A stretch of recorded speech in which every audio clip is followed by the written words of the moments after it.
Real estate ప్రాజెక్టులో తలెత్తిన నిర్మాణపరమైన లోపాలను వెంటనే పరిష్కరించాలని బిల్డర్లకు తెలంగాణ రేరా ఆదేశించింది.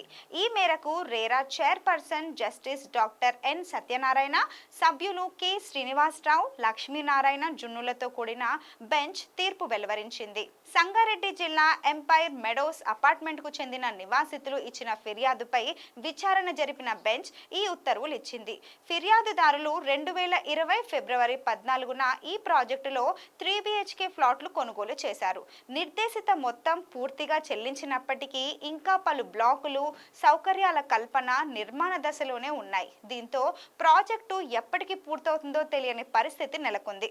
కొత్త బ్లాకులకు సంబంధించి అసంపూర్తిగా ఉన్న డ్రైనేజీ లైన్లు, కార్ పార్కింగ్ స్లాట్లను కేటాయించకపోవడం, సౌకర్యాల కల్పనలో జాప్యం జరగడంతో పాటు ఇంకా జరుగుతున్న నిర్మాణ కార్యకలాపాలు అక్కడి నివాసితులకు ఇబ్బంది